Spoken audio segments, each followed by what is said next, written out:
কুমিল্লা কেন্দ্রীয় ঈদগাহে ঈদ উল আজহার নামাজ অনুষ্ঠিত হবে সকাল ৮টায়।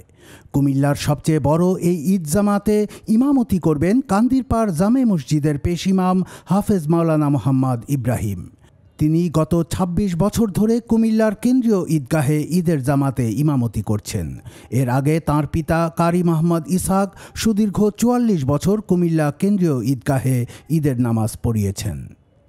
২৮ মে বুধবার দুপুরে কুমিল্লা জেলা প্রশাসকের সম্মেলন কক্ষে ঈদের জামাত সুষ্ঠু ও সুন্দরভাবে আয়োজনের লক্ষ্যে কুমিল্লা কেন্দ্রীয় ঈদগাহ উপদেষ্টা কমিটির সভায় এই সিদ্ধান্ত গৃহীত হয়। কুমিল্লার জেলা প্রশাসক মোহাম্মদ আমিরুল কায়সার এ সভায় সভাপতিত্ব করেন। সভায় কোরবানির পশুর চামড়া সংরক্ষণ বিষয়ে দীর্ঘ আলোচনা হয়। চামড়া সংরক্ষণে সরকার প্রদত্ত বিনামূল্যের লবণ প্রকৃত সংরক্ষণকারীদের প্রদানের লক্ষ্যে ব্যবস্থা গ্রহণ এবং একটি কমিটির মাধ্যমে তা তদারকির সিদ্ধান্ত হয়।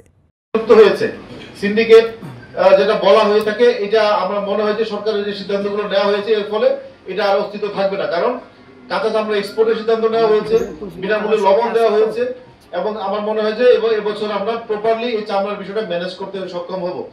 আর যারা লবণ নিবেন তারা চামড়া সংরক্ষণ করবেন এবং যারা সংরক্ষণ করবেন না লবণ নিবেন না, এই হলো বিষয়।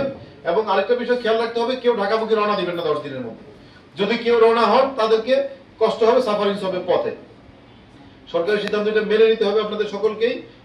সভায় ঈদগাহ কমিটির সদস্যবৃন্দ, বিভিন্ন মাদ্রাসা ও এতিমখানার প্রধান, সুশীল সমাজ, সম্পাদক ও সাংবাদিকবৃন্দ, সরকারি প্রতিষ্ঠানের প্রধানগণ এবং চামড়া সংরক্ষণকারীগণ উপস্থিত ছিলেন। কুমিল্লার কাগজ, নিউজ ডেস্ক।